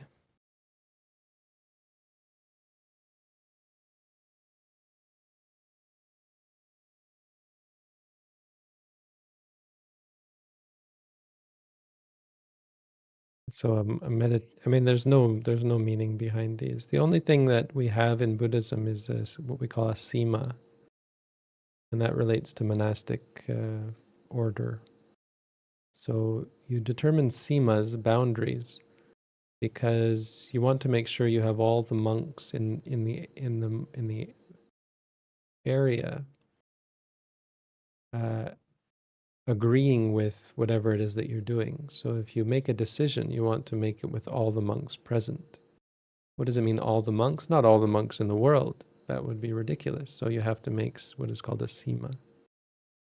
Sima is a boundary. That's the only thing we have. So most things that we call monasteries have a sima. And often in modern times, that sima is quite small, so that you can be sure that all the monks in the boundary, it kind of isn't really what it was originally intended for, but sometimes it's necessary to make it very small, like one building, so that you can all agree that all the monks are present. They're either in the sima and agreeing and participating, or they're outside of the sima, so they don't count. That's the only thing we have in Buddhism. Otherwise, you can call it what you want. I mean, there's something else about dwelling in a forest or not in a forest. So what is called a forest? It has to be a certain distance away from the village to be called a forest residence. But there is no monastery, and it's just I mean, there are and there were, but it's just a name. It's just a word you give to things.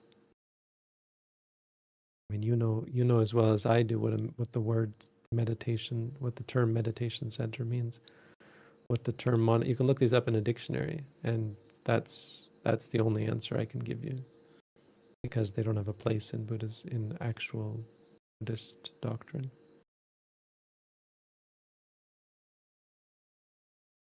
I mean, besides, you could say donations of monasteries, that occurs, but it's just conceptual, Someone says, I donate this monastery. Okay, so there is instances where we talk about monasteries, or the Pali words we use. Maybe a better question is to ask, what are the words we use to describe these sorts of things? And awasa is a word we use.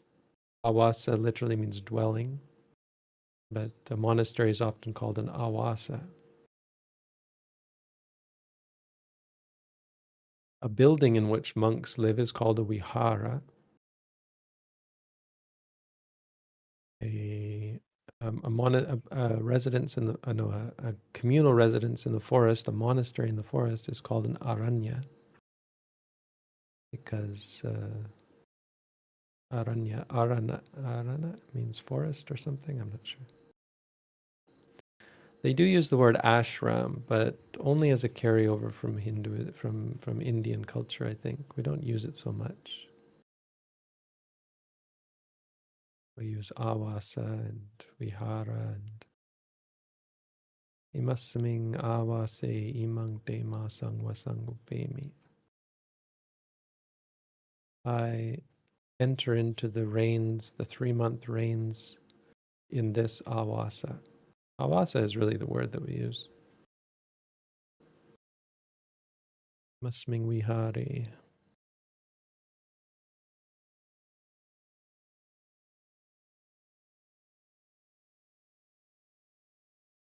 Jetavane natapindikasa arame. Arama is the other one, right? Arama is the word from ashram. In Pali we say arama. So you can call it an ashram. It's just the Sanskrit version of, it's the Hindi. I don't know what ashram actually is. Ashrama, I guess, is the Sanskrit, probably. Arama is the Pali. Alandaka Niwapa, Kijakuta, Vailuwana. We have names for the various places. Wana is a common one. Wana is literally means forest. So often, what do you call a place where monks stay? A forest. Vailuwana, Jetawana, Mahawana.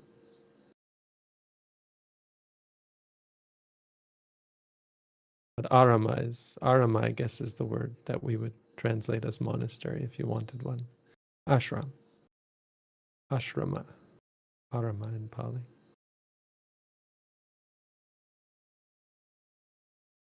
Ante, since there seems to be no more meditation-related question regarding this topic, or related to this topic, don't you think it would be better if we, when we talk or study together and discuss Buddhist topics, not just in this group in general, to use more Pali words, kind of like how in Hindi they use a lot of English, or is it impractical?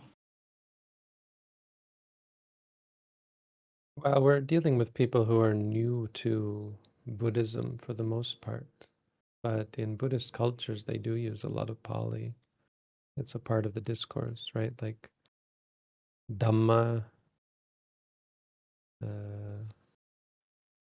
karma, kamma,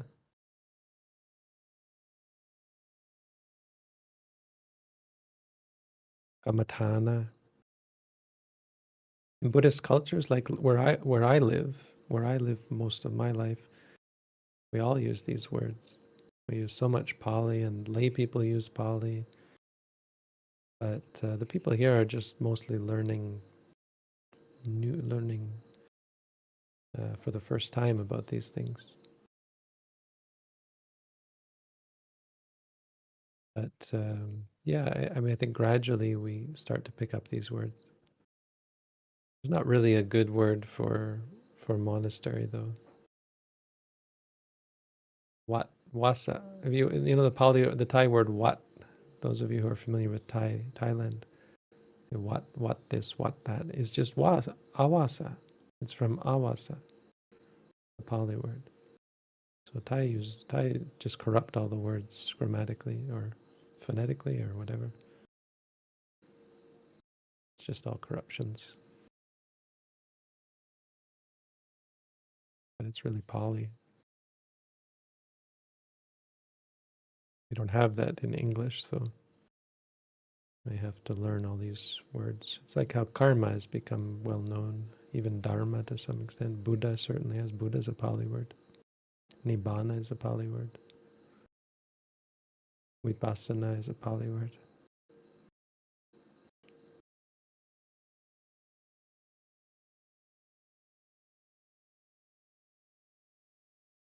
Thank you, Bhante.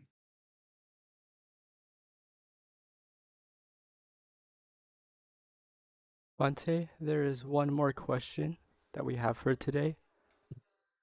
The question is, please elaborate on nibbida as it relates to meditation.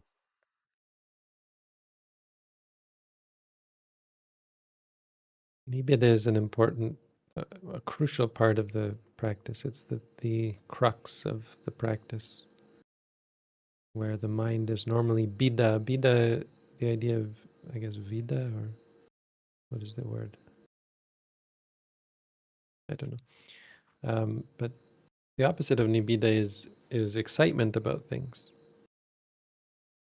So it's where you seek out pleasure, where you run away from pain, and where you make a fuss about things. This is me, this is mine, this I am. Things are important to you. You're excited about them. As you start to see that that's a problem and a source of suffering, you get unexcited. You get tired of it. Tired of fussing. And you change. And that's nibbida. when the mind gets tired of it. Ugh. Bored. It's not quite bored, but it is kind of bored. And often in nibbida, at that time, it can trigger boredom in new meditators because they think something's wrong and they think, oh, this is boring. But it's not actually boring. It's tiresome.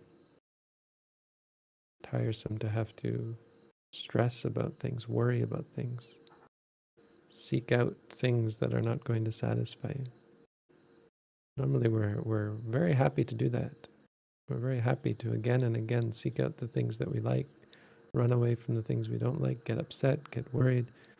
We're excited. We're keen on this. Nibbida is so crucial.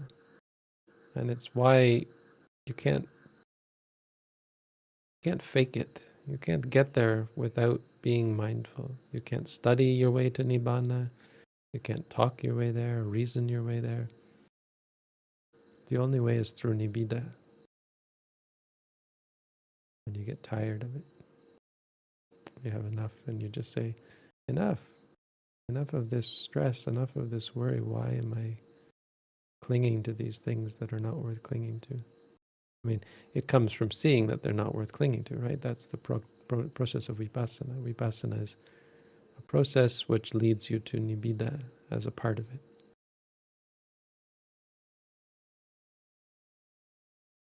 It's the crux.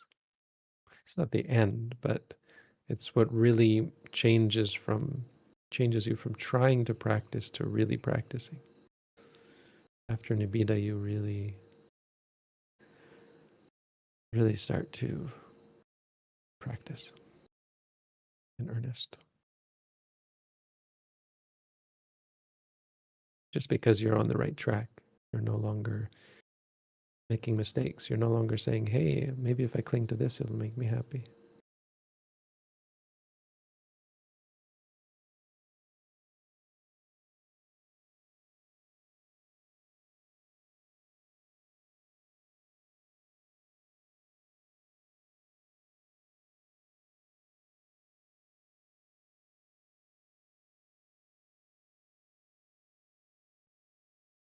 Bhante, we've passed the second hour and we've answered all the questions that we've had for today. So we will stop our study and Q&A session there. As always, we are deeply grateful for your insightful explanations during the readings and for answering everyone's questions and for sharing your wisdom. Sadhu, sadhu, sadhu. Sadhu, sadhu, sadhu. Sadhu, sadhu, sadhu. Thank you, as always, for running the show. I'm not running the show. If anyone thought I was there, they should be disabused of that notion. I'm here in a fairly privileged position of just having to discuss the Dhamma. So I talk a lot, and hopefully what I said was valuable, but the point is that you guys are running the show, and I appreciate that. Without you, this doesn't happen, so we can hopefully think of this as sort of an island, this small island that we have together. We have this short time once a week that provides us a refuge, a place to escape from the distractions of the world, to really be pulled into the Dhamma, right? You feel it, no? During this time where our minds are exalted in a way, we're encouraged to be mindful just by being here. We're encouraged to be better. We're encouraged to improve ourselves. We're free from so much of the garbage and trash that surrounds us in ordinary life. And so this is, I think, has the potential anyway to be of great value to the people who come here. So I hope it is valuable, and I hope you've made the best use of your time here. You know, there's always going to be probably some people tabbing away or clicking away or being distracted by Facebook or whatever.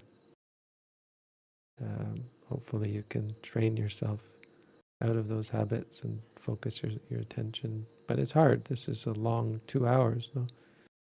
Still, even in those cases, there's still great benefit, because over the 2 hours or whatever amount of time you were able to stay, quite likely got some connection with the Buddha's teaching. So we shouldn't underestimate the value of these groups, and we shouldn't take them for granted. And certainly we should all hope that this continues into the future and do our best to facilitate its continuation in the future. And the benefit of our practice in this time, and all of the good qualities that we've cultivated in the past, or any good deeds that we've done in the past and in this life and before, all of the goodness of sharing the Dhamma and receiving the Dhamma and practicing the Dhamma and studying the Dhamma, along with the power and greatness of the Buddha, the Dhamma, and the Sangha. May all these things protect us from danger, protect us from suffering, protect us from sickness, and protect us from evil, unwholesome qualities in ourselves and others. May they protect us on our path and lead us to success on the path, an increase in happiness in this life, happiness in the next life, and happiness on the ultimate level, the happiness of Nibbana, freedom from suffering. Sadhu. Sadhu, sadhu, sadhu. Sadhu, sadhu, sadhu.